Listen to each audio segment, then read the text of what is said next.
Hi friends, welcome to recipes உலகம். இன்னைக்கு potato bytes எப்படி செய்கிறதுன்னு தான் பார்க்க போகிறோம். வீடியோக்குள்ளே போகிறதுக்கு முன்னாடி நம்ம சேனலை சப்ஸ்கிரைப் பண்ணிக்கோங்க. வாங்க வீடியோக்குள்ளே போகலாம். இன்றைக்கி நான் 5 மீடியம் சைஸ் உருளைக்கிழங்கு எடுத்திருக்கேன். அந்த 5 மீடியம் சைஸ் உருளைக்கிழங்கையும் தோல் சீவிட்டு வேக வைக்கலாம். இந்த ரெசிபிக்கு உருளைக்கிழங்கு ஃபுல்லாக வேகக்கூடாது, அதனால் ஒரு 5 நிமிஷம் மட்டும் வேக வச்சு எடுத்துக்கலாம்.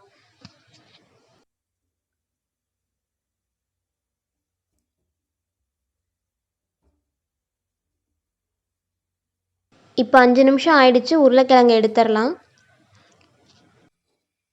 நம்ம வேக வச்ச அந்த உருளைக்கிழங்கை பீட்ரூட் சீவுற மாதிரி நல்லா சீவி எடுத்துக்கோங்க. அதோட ஒரு 1/2 டேபிள் ஸ்பூன் மிளகுத்தூள் சேர்த்துக்கலாம்.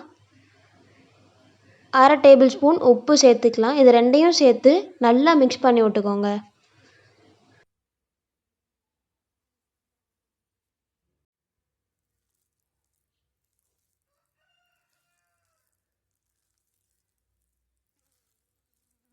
நம்ம சேர்த்த மிளகுத்தூளையும் உப்பையும் நல்லா உருளைக்கிழங்கோட மிக்ஸ் பண்ணதும் 1 டேபிள் ஸ்பூன் கார்ன்ஃப்ளவர் சேர்த்துக்கலாம்.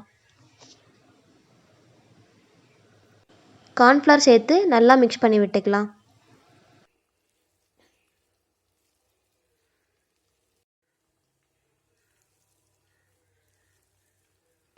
நல்லா மிக்ஸ் பண்ண அப்புறம் அதை சின்ன சின்ன உருண்டையாக பிடிச்சி வச்சுக்கலாம்.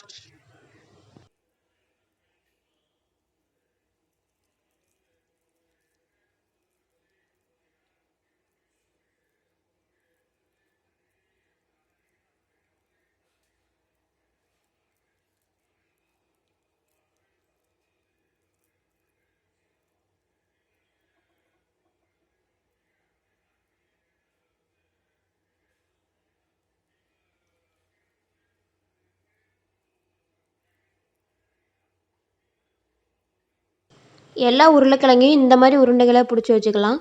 பிடிச்சி வச்ச உருண்டைகளை ஃப்ரை பண்ணுறதுக்கு ஒரு கடாயில் எண்ணெய் சேர்த்துக்கலாம்.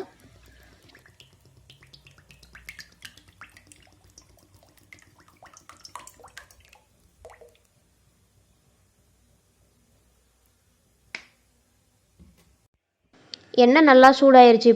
இப்போ நம்ம உருண்டை பிடிச்சி வச்சுருக்கிறத இதில் போட்டு நல்லா பொரிச்சு எடுத்துக்கலாம்.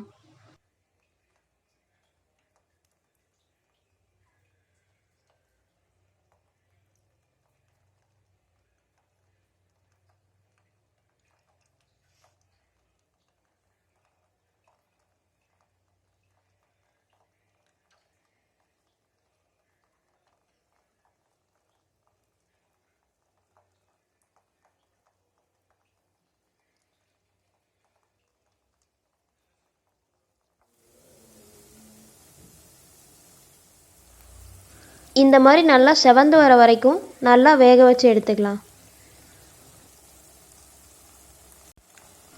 இப்போ நல்லா வெந்துருச்சு. இப்போ ஒரு பவுலில் ட்ரான்ஸ்ஃபர் பண்ணிடலாம்.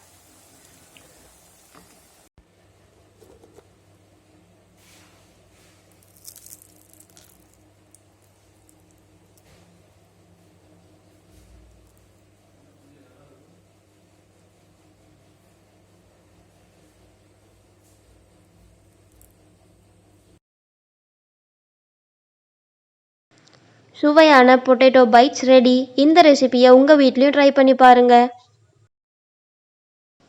இந்த வீடியோ பிடிச்சிருந்தா லைக் பண்ணுங்கள். ஏதாச்சும் சஜஷன்ஸ் இருந்துச்சுன்னா கமெண்ட் பண்ணுங்கள். மறக்காமல் ரெசிபிஸ் உலகம் சேனலுக்கு சப்ஸ்கிரைப் பண்ணிக்கோங்க. தேங்க்யூ ஃபார் வாட்சிங்.